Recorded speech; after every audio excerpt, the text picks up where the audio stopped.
Where, oh, where is poor little Susie? Where is poor little Susie? Where is poor little Susie? Way down yonder in the pawpaw patch. I've never really been able to figure out just why it is that the pawpaw is kind of left out of the fruit stand in the United States. Talk to gardeners about apples, pears, peaches, plums. They know them all, even some of the more unusual fruits that come from tropical environments.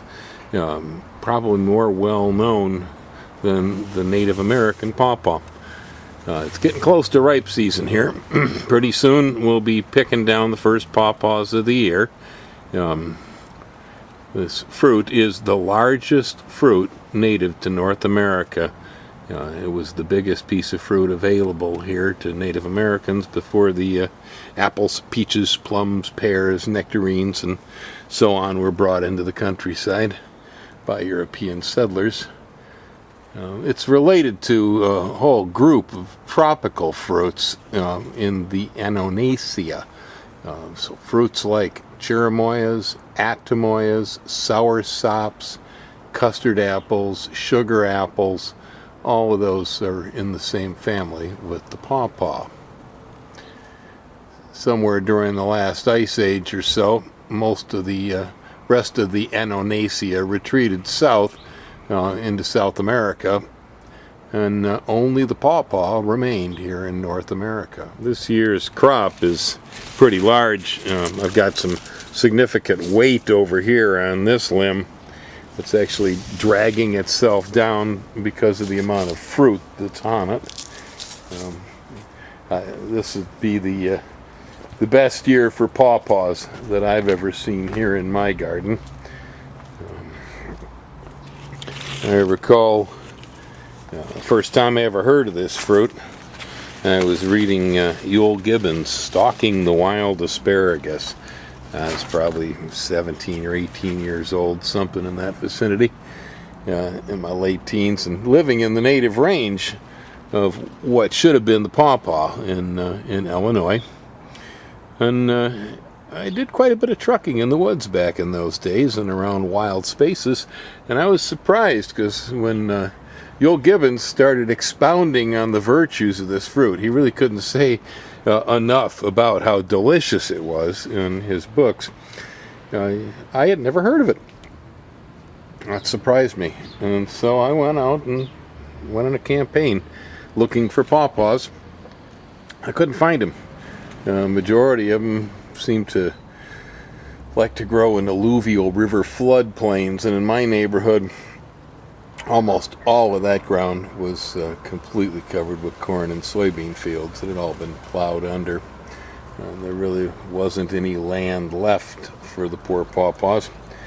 So I decided I'd start growing them. Well, little did I know in those days that it takes 10 to 15 years from a seed to actually get a pawpaw to turn into something. I didn't stay anywhere long enough to be able to see the tree's fruit.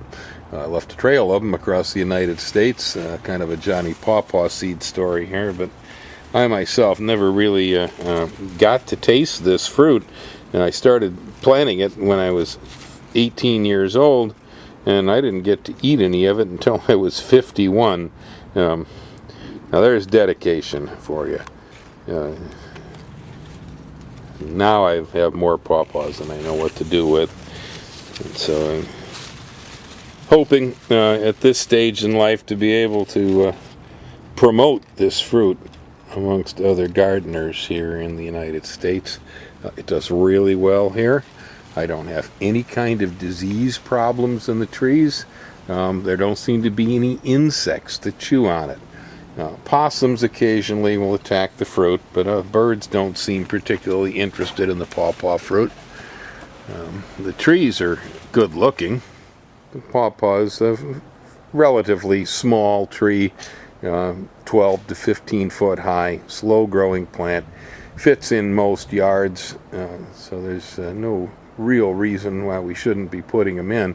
I'd say the only downside on the pawpaw at all is the fact that it takes quite a while to get a crop of fruit off of them. Once it starts coming, there's an awful lot of it. Well, now that it's harvest time, the pawpaws start to get subtle yellow pigmentation. They'll turn mostly yellow, still a little green when they're ripe enough to eat. I think that one of the easiest ways to tell that this fruit is ready is by the aroma. Now, you can smell ripe pawpaws probably within 5 to 6 feet of the tree when you get near them. Perhaps even further, depending on how sensitive your nose is. So let's go ahead and cut into this pawpaw and let's see what the inside looks like. Here we see the bright yellow inside with the rows of brown seeds in our pawpaw. The flesh on this one is moist and soft, somewhat custardy, and so it's ready to eat. It's definitely not overripe. They'll start to get little brown spots on them when they're getting overripe, and then they'll taste a bit like tannin or old tea. This one's just about perfect. It's a little bit like an avocado. You want to take them down from the tree when they're still fairly firm, and then start to eat them when they yield slightly to pressure. Kind of like bananas, maybe mixed with a little bit of papaya. It's low in acid, and it's got big old brown seeds here that are good for growing more pawpaws. You'll need something around for the guests to put the seeds in if you're serving them at the dinner table. Probably the best way to use these is just like this, right out of the skin. Sometimes I go ahead and I'll scoop them out, toss them on breakfast cereal in the morning.